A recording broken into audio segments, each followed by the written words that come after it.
നമസ്കാരം. പാറശാല ഷാരോൺ വധക്കേസിൽ പ്രതി ഗ്രീഷ്മയ്ക്ക് തൂക്കുകയർ വിധിച്ചതോടെ 8 മാസത്തിനിടെ 4 തൂക്കുകയർ വിധിയുമായ നിയമലോകത്തേക്ക് ശ്രദ്ധേയനായി മാറിയിരിക്കുകയാണ് ജസ്റ്റിസ് AM ബഷീർ. നെയ്യാറ്റിൻകര ജില്ലാ അഡീഷണൽ സെഷൻസ് കോടതി ജഡ്ജിയായ അദ്ദേഹം 2024 മെയിൽ വിഴിഞ്ഞം മുല്ലൂർ ശാന്തകുമാരി വധക്കേസിലും ഇതിനു മുൻപ് വധശിക്ഷ വിധിച്ചിട്ടുണ്ട്. ഒരു സ്ത്രീയും മകനും അടക്കം 3 പേർക്കാണ് അന്ന് തൂക്കുകയർ വിധിച്ചത്. ഇപ്പോൾ ഗ്രീഷ്മ കൂടിയായതോടെ തന്നെ വധശിക്ഷ കാത്ത് കേരളത്തിലെ ജയിലിൽ കഴിയുന്ന 2 സ്ത്രീകൾക്കും ശിക്ഷ വിധിച്ചത് ഒരേ ന്യായാധിപൻ എന്ന പ്രത്യേകതയുണ്ടെന്ന് പറയാം. പാറശാല ഷാരോൺ വധക്കേസിൽ പ്രതി ഗ്രീഷ്മയ്ക്ക് പരമാവധി ശിക്ഷ വാങ്ങി നൽകുന്നതിൽ പോലീസും പ്രോസിക്യൂഷനും പുലർത്തിയ അതീവ ജാഗ്രത.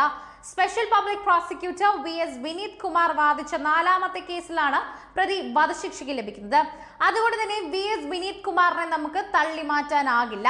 VS വിനീത് കുമാർ തന്നെയാണ് പബ്ലിക് പ്രോസിക്യൂട്ടർ എന്ന നിലയിൽ ഈ കേസിൽ ഏറ്റവും മിന്നുന്ന പ്രകടനം കാഴ്ചവെച്ചത്. കാരണം പോലീസിന് പോലും പലപ്പോഴും തെറ്റിദ്ധരിപ്പിക്കപ്പെട്ട ഗ്രീഷ്മയെ കുടുക്കിലാക്കിയത് VS വിനീതിന്റെ കഴിവ് തന്നെയാണെന്ന് പറഞ്ഞേ മതിയാകൂ.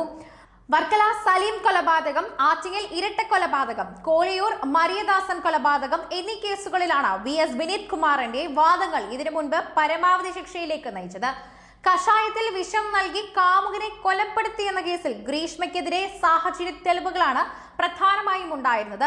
കേരളത്തിൽ അപൂർവങ്ങളിൽ അപൂർവമെന്ന് കണ്ടെത്തി കോടതി വധശിക്ഷയ്ക്ക് വിധിച്ച ഗ്രീഷ്മയുടെ ജയിൽവാസത്തിന്റെ 2ാം എപ്പിസോഡിൽ തുടക്കമായി. അടുത്ത കാലത്ത് വരെ വിചാരണ തടവുകാരിയായി കഴിഞ്ഞ ഗ്രീഷ്മ ഇന്നലെ മുതൽ ഷാരോണിനെ കൊലപ്പെടുത്തിയ കേസിൽ വധശിക്ഷയ്ക്ക് വിധിക്കപ്പെട്ട ജയിലിൽ കഴിയുന്ന തടവുകാരിയാണെന്ന് പറയാം. അട്ടക്കുളങ്ങര വനിതാ ജയിലിലാണ് ഗ്രീഷ്മയുടെ വാസം. റിമാൻഡ് കാലാവധി താമസം കൊണ്ട് തന്നെ ഗ്രീഷ്മയ്ക്ക് ജയിൽ പുത്തരിയല്ല. വധശിക്ഷയ്ക്ക് വിധിക്കപ്പെട്ട ഗ്രീഷ്മ 2025 ആദ്യ വനിതാ തടവുകാരി എന്ന പ്രത്യേകതയോടെയാണ് ഇപ്പോൾ വാർത്തകളിൽ നിറയുന്നത്. അതുകൊണ്ട് തന്നെ അവർക്ക് ജയിലിൽ ലഭിച്ചതും 1ാം നമ്പറാണ്.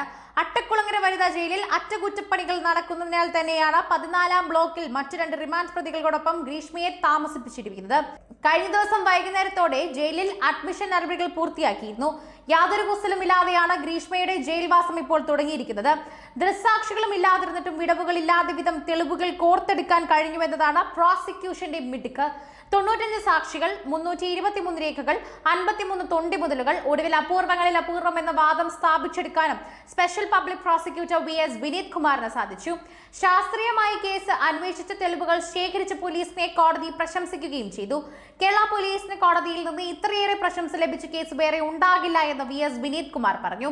തന്റെ കരിയറിലെ ഏറ്റവും വെല്ലുവിളി നിറഞ്ഞ കേസായിരുന്നു ഇതെന്നും വിനീത് കുമാറിന്റെ ഇപ്പോൾ പറയുന്നുണ്ട്.